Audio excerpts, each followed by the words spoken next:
प्रभारी अशोक जी, राकेश जी, उपस्थित कमलेश जी, उपस्थित सभी पत्रकार बंधु, दरभंगा के पूरे भाजपा कार्यकर्ताओं को हम आभार व्यक्त करते हैं कि एक ऐतिहासिक कार्य समिति दरभंगा में हुई है। 2 दिनों में हमने केंद्र सरकार की योजना के कार्यों पर, राज्य के वर्तमान हालात पर विस्तृत चर्चा किया और माननीय संगठन महामंत्री जी और माननीय प्रभारी जी का हमें मार्गदर्शन भी मिला है। अगले 4 महीनों में भारतीय जनता पार्टी लगातार अपने कार्यक्रम चलाने जा रही है। हम पंचायतों में आम सभा करेंगे। हमारा लक्ष्य है कि पंचायत स्तर पर 5000 आम सभा करने का, फिर विधानसभा, जिला और प्रदेश में एक बड़ी रैली के रूप में यह पूरी योजना पर हम लोगों ने काम करने का निर्णय लिया है। दूसरा, एक भाजपा के कार्यकर्ताओं में हमेशा एक मरमरी रहती थी। यह बिल्कुल साफ शब्दों में प्रदेश में कह दिया गया है कि हम किसी भी कीमत पर नीतीश कुमार जी से भविष्य में कोई समझौता नहीं करेंगे। नीतीश कुमार जी की अपनी व्यक्तिगत अनपॉपुलैरिटी के कारण वह 43 सीटें जीते थे, हम 74 सीट जीते थे। उसके बाद भी माननीय प्रधानमंत्री जी ने बहुत बड़ा दिल दिखा करके उनको मुख्यमंत्री बनाने का कार्य किया, लेकिन उनका जो स्वभाव है हर बार अपने साथ रहने वालों को धोखा देने का, तो उन्होंने हमारे सबसे श्रेष्ठ नेता ने जो उनके प्रति उदारता दिखाई थी उसका उन्होंने गलत इस्तेमाल किया। और इसलिए यह कार्य समिति इस मायने में भी खास है कि हम सब एक लक्ष्य कि अगले बार 36 से 38 सीटें हम लोकसभा की जीतें और माननीय प्रधानमंत्री जी को 2/3 बहुमत से पुनः इस देश का प्रधानमंत्री बनाएं। क्योंकि आज बिहार में जो गरीबों को मकान मिले हैं, जो गरीबों को मुफ्त में राशन मिल रहा है, यह सब केवल इसलिए संभव हो सका क्योंकि बिहार की जनता ने माननीय मोदी जी पर पूरा भरोसा किया। उनके वोटों के बदौलत बिहार की जनता के 39 सीट देने के कारण, वोटों के कारण माननीय प्रधानमंत्री मोदी जी एक बहुमत की सरकार के प्रधानमंत्री बने और उन्होंने गरीब कल्याण की भी योजनाएं चलाई और देश की सुरक्षा और देश के औद्योगिकरण की बहुत लंबी छलांग लगाई। उसके कारण हम बिहार की जनता को आभार व्यक्त करते हैं और हम विश्वास दिलाते हैं कि जनता ने जो विश्वास माननीय मोदी जी पर और भारतीय जनता पार्टी पर किया, उस पर हम सदैव खरे उतरेंगे। अब हम इस कार्य समिति के बाद जिलों में, मंडलों में कार्य समिति होगी और हम हर बूथ पर जनता को जागरूक करने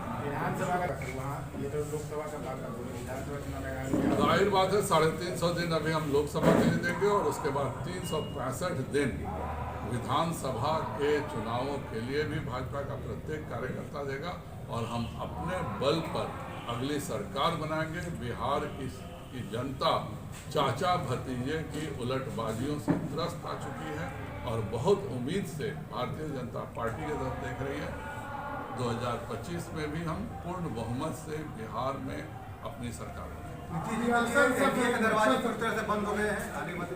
हमेशा के लिए बंद हो गया। यह बात बहुत ही साफ शब्दों में हमारे माननीय प्रभारी जी ने बताया, क्योंकि बहुत सारे नीतीश जी की जो आदत है हर बार पेंडुलम की तरह इधर होने की उधर होने की, तो हमारे कार्यकर्ताओं में भी शंका था कि फिर कहीं यह पेंडुलम की तरह भाजपा की तरफ नहीं आ जाए।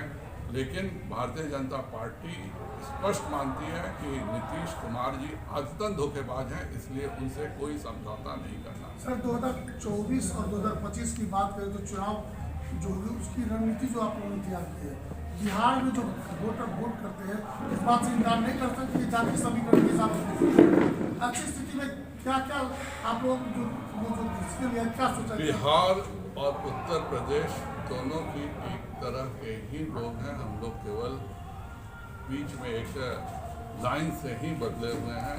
आज उत्तर प्रदेश में 20 लाख करोड़ रुपए का निवेश हो रहा है, क्योंकि वहाँ भाजपा की पूर्ण बहुमत की सरकार है।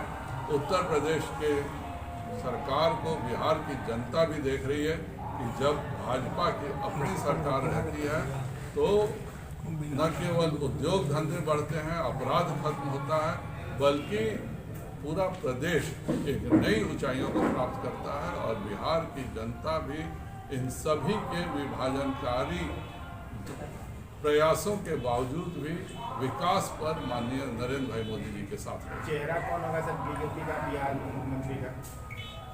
लोकसभा का अभी चुनाव हो रहा है और माननीय प्रधानमंत्री जी के नेतृत्व में 24 का चुनाव कर रहे हैं। 24 का चुनाव समाप्त होने दीजिए, उसके बाद अगले चुनाव में पहुँचे। उपेंद्र कुशवाहा जी की जो स्थिति है, पहले आरसीपी सिंह की हुई, अब उपेंद्र कुशवाहा की, क्या लग रहा है कि अंतिम समय चला है?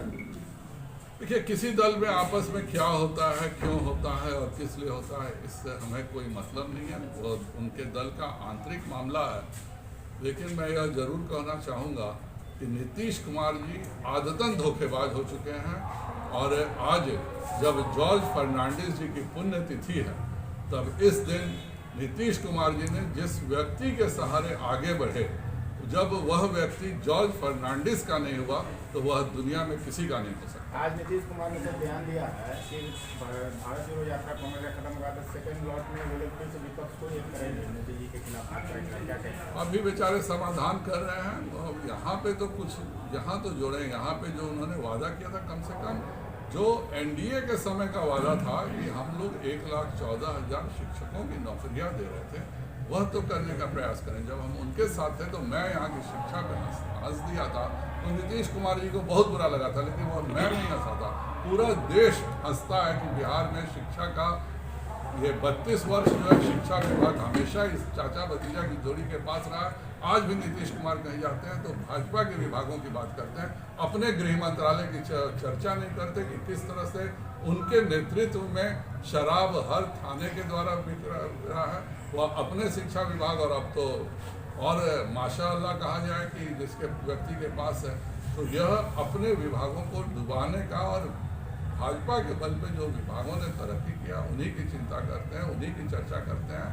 और हमने लगातार बिहार को केंद्र सरकार ने हमेशा ज़्यादा राशि दी। आपका 41,000 करोड़ का कुल बजट है, 60,000 करोड़ तो केवल हम गैस और के पाइपलाइन बिछाने में और रेलवे लाइन में दे रहे हैं। 58,000 करोड़ हम बिहार के विकास में अलग से दे रहे हैं। यह जीएसटी मोदी जी के देन है, जिसके कारण आज बिहार को 91,000 करोड़ मिल रहा है, नहीं तो 40,000 करोड़ में बिहार में किसी को सैलरी देने लायक आप नहीं रहा। सातवें चरण की बहाली के लिए आप लोग कुछ करेंगे शिक्षा का? बिल्कुल, हम लोग लगातार इस बात की चर्चा, चिंता और विधानसभा में फिर हम लोग उठाएंगे।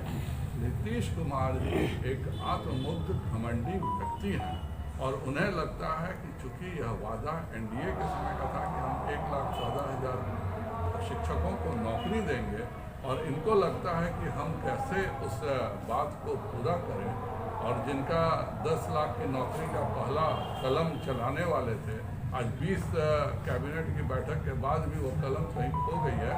तो चाचा भतीजे की जोड़ी को बिहार ने बहुत अच्छे से समझ लिया है। ये लोग केवल झूठ बोलते हैं, धोखा देते हैं और केवल इनका एक लक्ष्य है जो अंग्रेजों का था कि बांटो और राज करो। पेपर लीक की समस्या जो है बगल में मैं इसीलिए कह रहा हूँ कि अपनी भाजपा के शासन में क्या होता है। इस तरह का पेपर लीक उत्तर प्रदेश में भी हुआ। जितने अपराधी थे सब पकड़े गए, सबके घरों पे बुलडोजर चला दिया गया, सभी के बर्बाद कर दिया। इतना ही नहीं बर्बाद किया गया, उन छात्रों का जिनका पैसा बर्बाद हुआ था उनको सभी उत्तर प्रदेश की बसों में मुफ्त आने जाने की सुविधा दी गई। सारी सुविधाओं के साथ 1 महीने के भीतर एग्ज़ाम करा लिया गया। यहाँ सबको पता है कि सारे पेपर लीक किए हैं। लीक एक पेपर नहीं किया, लीक तो सब पेपर किया। नहीं तो एक तृतीय श्रेणी की महिला का बेटा अगर पिछले बार कम्पीट किया तो जाहिर बात है कि पिछले बार भी यही धांधली हुई थी। और आज नीतीश कुमार जी बाकी अगर परीक्षाओं को कैंसिल नहीं कर रहे हैं, केवल एक सब्जेक्ट कैंसिल कर रहे हैं, इसका मतलब है कि उनके मन में कहीं ना कहीं पाप है और यह एक बहुत बड़े योजनाबद्ध माफिया का हिस्सा है। यह पूरी योजना।